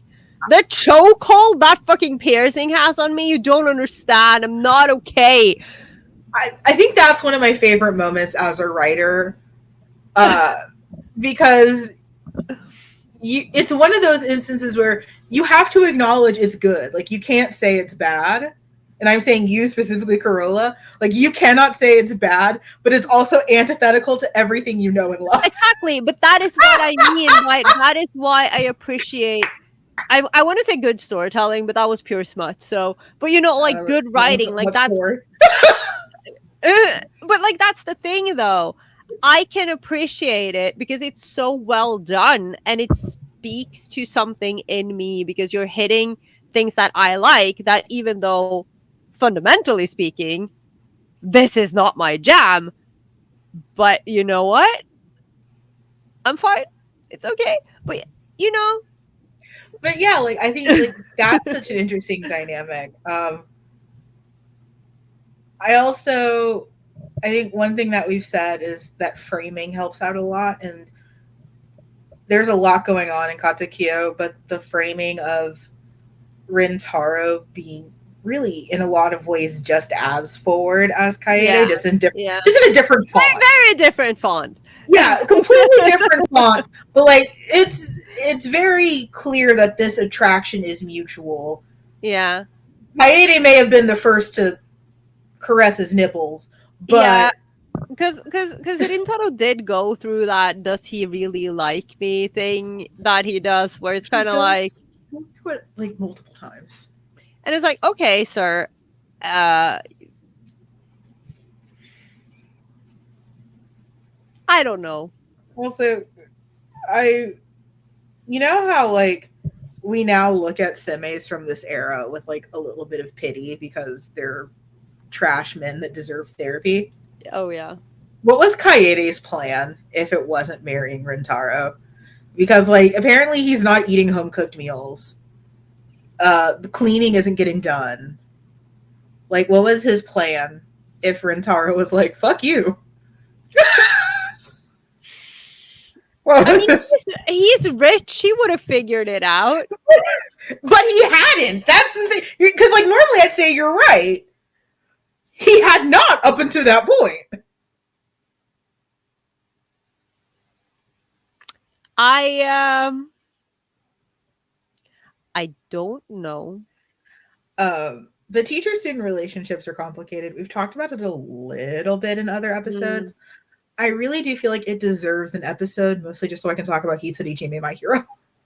I mean, but there's so much to touch on because again, and we do see it briefly in the side story with Haruka and whatever the hell that other teacher's name is. Because another thing that we saw and that we definitely saw a lot in like the mid 2000s is the subversion of this trope where you have the student pursuing the teacher and the teacher being and the teacher being, the older uke stereotype and where you basically tilt the whole thing on its head. That is another flavor of this where you also have to ask, like, because again, the teacher is the one who has the responsibility to nip this in the bud and stop it, so to speak. But obviously that's not going to happen because it's BL. But it's kind of like, and the ethics of it. It's a big topic. I think we could talk a lot about it, but I also would love to talk about Hitorijime, my hero, actually. So I love Hitorijime, my hero, so much. And I remember I liked it more than Yuri on Ice because the animes came out at the same time. And everyone gave me so much shit on like the social internet because it's like, how dare you like that pedo series? Yuri on Ice is better because everyone's an adult except for blonde Yuri, and don't worry about that. Even there were issues because but he's his coach, right? Like, also, may I present you the world of figure skating in which people are married to their coaches all the time? I'm not saying that's always a great thing, but it happens a lot. Yeah, so I remember being so fucking defensive about student teacher because I was in Camp AichiYume My Hero, having to like defend myself on all sides. But it's like, I've always said this, like, my main problem with student teacher has never been, you know, the ethics or whatever. Clearly, I'm not a very ethical, morally correct person. I think, I mean, shocking, I know. My issue has always been because I have always been, okay, how to say this without sounding like an absolute horrible person. I like younger characters, okay? I've never been a fan of the more, and I think that again, this has a lot to do with how a lot of the older, like actual grown-up characters tend to be written. Like, I am not a big fan of salaryman, like salaryman BL. Like, I think they're boring. I don't like office workers. If they're yakuza, we can talk, okay? But I've always found that I always find that younger characters are more interesting, they're more colorful, they have more personalities, and of course all of those crises that young people go through that you can, really hammer home in these types of stories. So for me, it's always been more of a, like, I've just never been interested in more like the adult characters. So for me, the teacher student relationships were never, and so because I watched Hitorijime, I think I saw like the first couple of episodes, and then I kind of dropped it for a while because I thought it was going down a different path. I thought it was going to go down another one of those denial, I cannot fucking deal with this They're right married now. And then I picked it back up and I felt so guilty for ditching them because I love them so much. No, they're so married, and I love them so much. Yeah, but I was just like, and it's kind of the same with, I mean, it's not in the same way, but it's kind of with, I did the same with Dakara Tai Otoko, right? I watched the first couple of episodes. It was very much the whole, let me bully and harass you, but I actually like you. And I was like, God, I cannot fucking deal with this. And then I watched the whole thing, and they're actually quite sweet, and I love them now. Let us know if you guys want us to do like a fuller, in-depth student teacher episode, like through the lens of Hitorijime My Hero. I think I vote yes. Okay. Just me in the comments with soft puppets. Just you. I raise his hand. Hello, I am an inconspicuous fan of the show, and I say yes. But I think what's interesting about it is that there is a sort of like Arrested Development that their relationship, despite being so much more, always hinges back to that. And I think like that's a really, really interesting choice. I'm not going to say it's bad. I don't imply that with negativity. I think it's interesting. This is a niche reference, but I think you'll understand. Do you remember like when eHarmony and stuff started? Oh my God. And like couples would meet and get married, and their entire couple personality was that they met on eHarmony. Oh my God. I'm not hearing a denial. You remember it. No, yeah. And I also remember the opposite, because people were so ashamed that they would pretend like they hadn't met on eHarmony, and they would make something up. I remember both, but like there was a small subsect of people that like made it their entire fucking personality, which is why I think the original group had to go into hiding, because it was like, please stop, you're ruining it for the rest of us.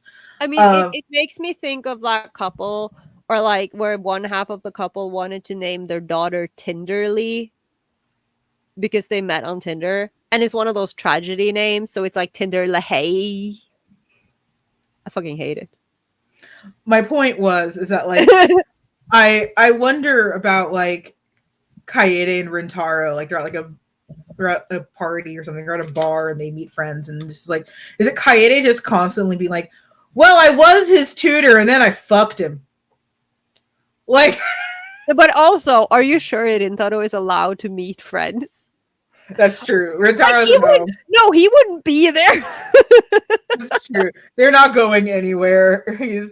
That's very true. There's no reason to think about that scenario. Neither of them were leaving the house. No, they're never going outside. No. Shame on me for assuming Kaede would go somewhere and then let Rintaro also be in public. Impossible. That is not. No, we don't do that. Maybe Sun was right. Maybe we do need to rescue. Maybe a little.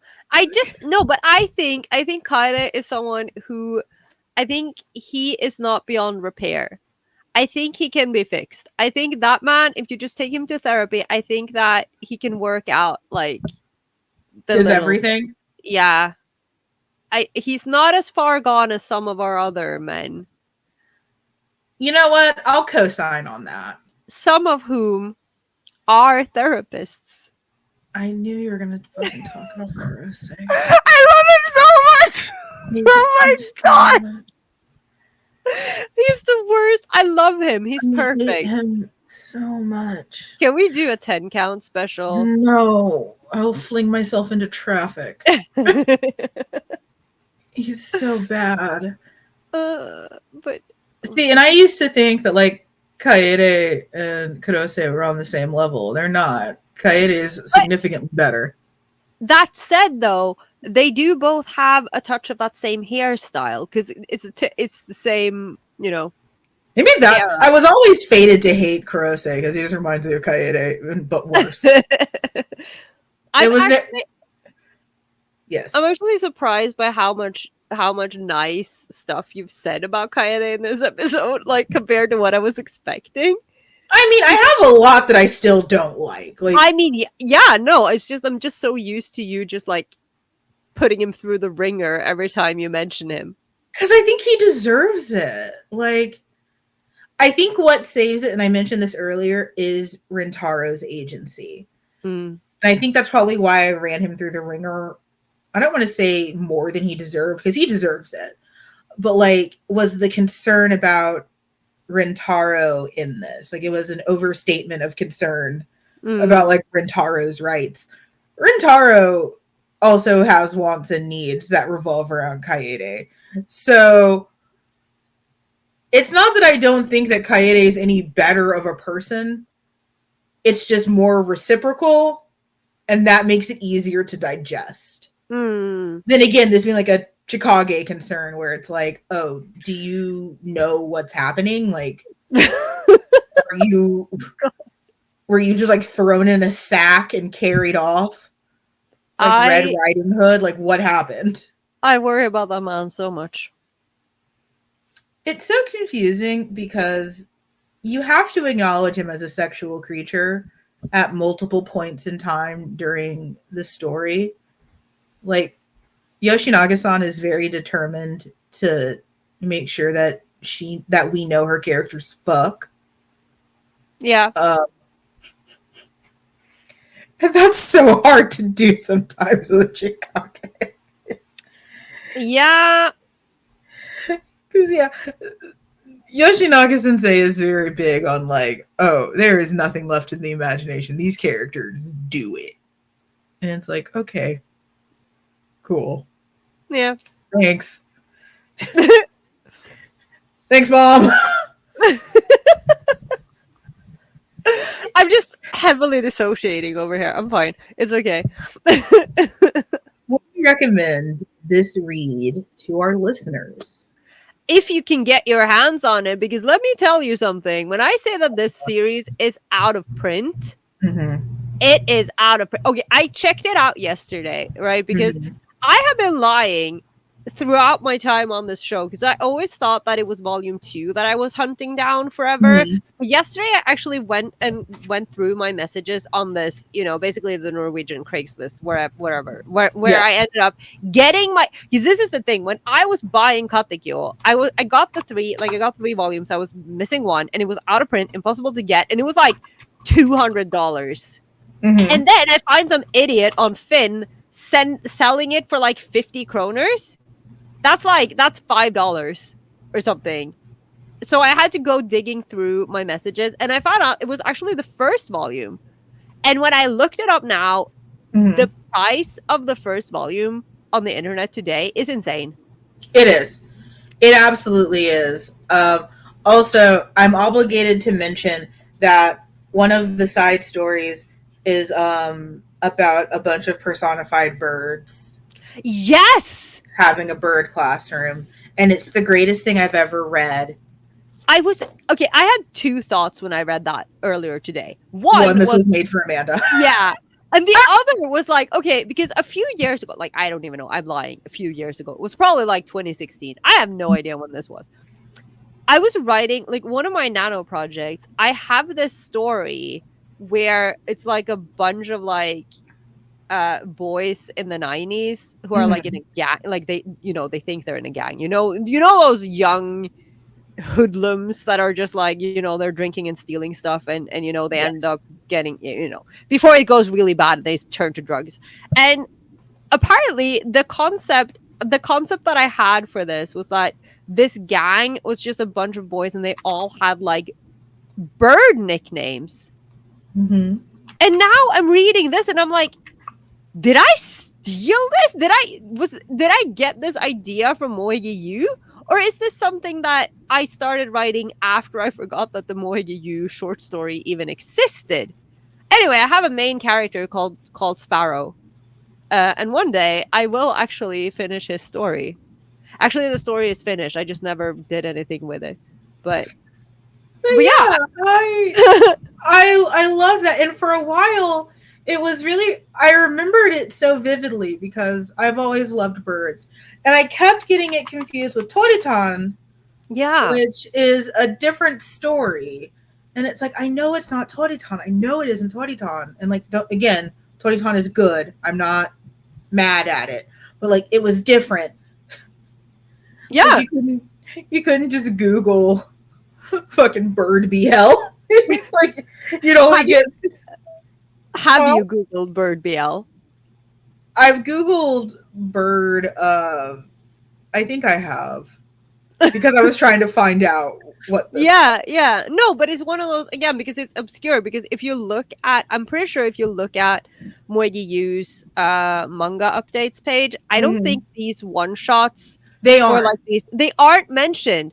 They are included in the Katekyo volumes, but they're not actually listed. But those are like short stories and like one-shots and two-shots that she's published in various magazines. Yeah. And I quite enjoy them as well, actually. But yeah, so I think for the Bird School series alone. Yeah. Also, like, absolutely, if you can find them, I recommend reading it. I remember why I kept getting frustrated with it being Toritan, because it's the same mangaka as Hantoyaju. So every time they sent me back to Toritan, I was like, "Fuck you! It's not this!" Like every time, you will never fucking escape Hantoyaju. When I tell you, I think it's the root cause of every problem I've had. It's my dad dying in Hantoyaju. It's the root of all of the negativity in my life. Oh my god. Why isn't it over? Just I'm curious to see if it is over when we do our special on it in 10 years. Oh my god. Please. Just end. That's all we have to do. It has 18 volumes.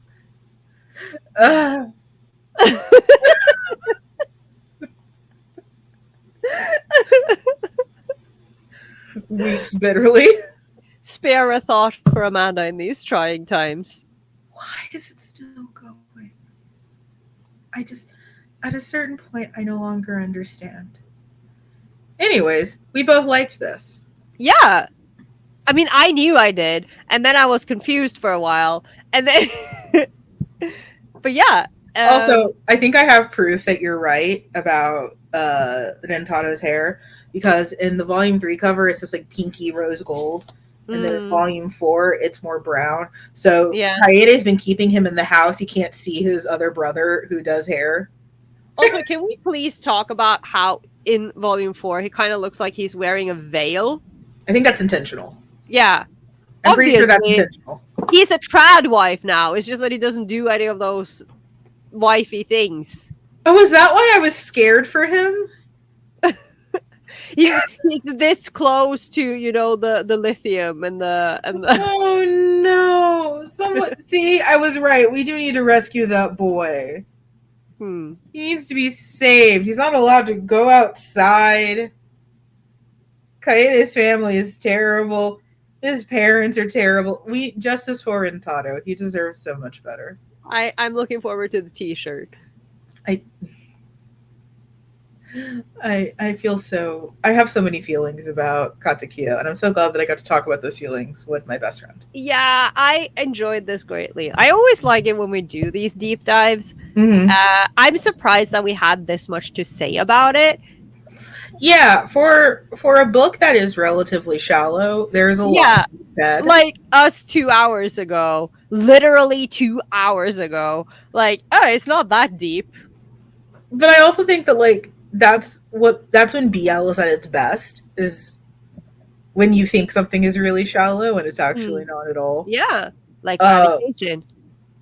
Thank you for coming to my TED Talk. Oh, there she is! Do we get to see the baby?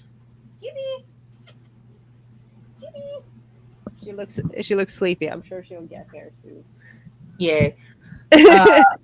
That didn't sound enthusiastic. I'm very enthusiastic, but it has indeed been 2 hours. Oh, she's stretching. Baby. She's so small, Amanda. She's so little. I love her. You don't. I haven't had a kitten for 19 years. Her head is so tiny.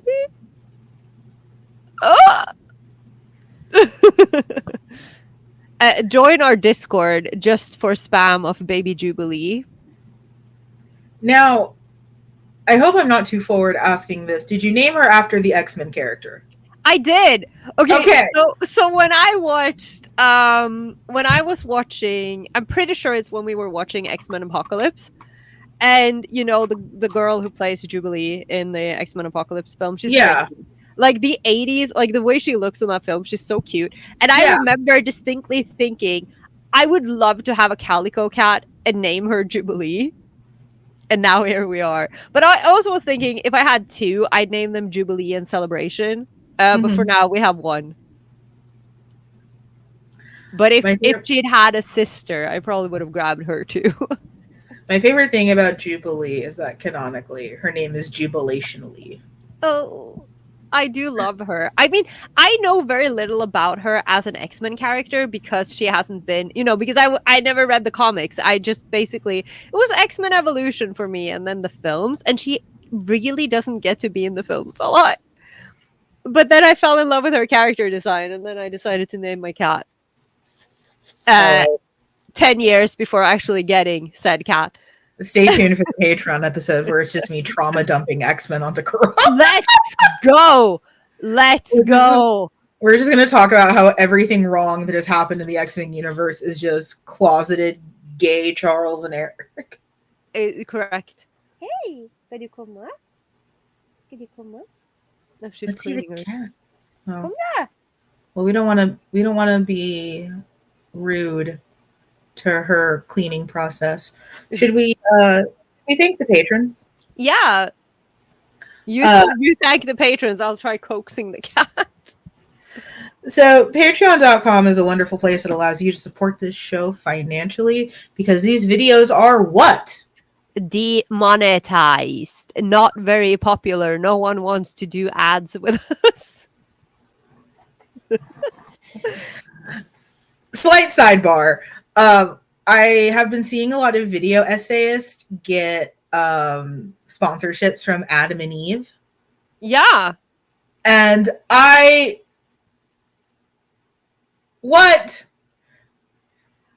think we deserve I love the idea of like sending a random video essayist like a rose toy. Yeah. And it's like, will you talk about this on your video essay talking about like feminism in the diaspora? Jubilee! If you're a listener only, go over to YouTube and meet Baby Jubilee. Oh, she's so small. Oh my god. She's so tiny, right? Yeah. So small. Oh, that gave me cute aggression. It's ridiculous, actually, how cute it is. Hey, it's perfect. Okay, so our patrons allow us to do this show completely demonetized, and if you would like to join them, you receive special merch options, which I am updating now, monthly videos that we do that are usually somehow more unhinged than our main episodes. If you can imagine, we will make it happen. Don't worry. Yes. So this is the part of the show where we thank our patrons, including, let's see, Arya, Starlight Esquire, Kenny, Dobie80, Koval, Sue, Lucy H, Amora Blue, Leslie, and Lauren. Thank you so much for supporting the show. Thank you so much. Support starts at only $5 a month. And we appreciate each and every single one of our patrons that allow us to keep the metaphorical and physical lights on and allow me to make weird purchases like custom lemon Converse. Yes. Yes. I approve. I also make weird purchases. I wouldn't want it any other way. We make weird content. We get to buy strange things. Also, like, if we got a sponsorship, I don't think I'd be comfortable with it, but if we got a sponsorship with Adam and Eve, just imagine we could do one of those combined episodes. Like, I read this. Okay, no, let's not go there. I was standing here with a shovel waiting for you to dig the hole yourself. I don't need any help. I was resting against that shovel waiting for you to start digging yourself. Oh my god. She's under the couch pulling at it. She's so small. She's so small. She's gonna be cute. She's gonna be so sad the day when she can no longer turn liquid and get under that couch, because that is a very narrow space. Mm-hmm. And right now she's enjoying it, but it's not gonna last very much longer. You can find us all over the social internet at the Yaoi Shelf. That includes our 18 plus Discord. Yes. Our Tumblr, Blue Sky. Unfortunately, we're still on Twitter. God won't let us leave. Instagram. All the big places. You can also email us at the Yaoi Shelf. At gmail.com if you have any questions or if you would like to collab with us. Our DMs are always open. Yeah, we do love a good collab. Yeah. Why is she crying? She's oh hey. Please feel free to leave a comment, like, share, subscribe. Your comments really help us out. Yeah. Plus, we like to know what you think. Yes. So let us know what you think about this episode. And next month, we're still hammering out some fine details, but Carola, we have a guest. We do. We're still hammering out some details, so don't worry. We will announce when September episode announcements go out. But just a little teaser as we still make sure everything is copacetic and ready. But I'm fucking excited. I am so excited.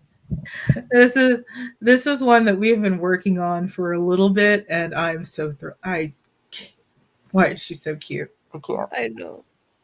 She's so cute and she's so small, and I love her so. She didn't even look real. She just looked like a little statue. I can't with this cat. No, nothing is getting done. I will never get anything done again. That's why I do everything. Yeah. Plus, I've been dead.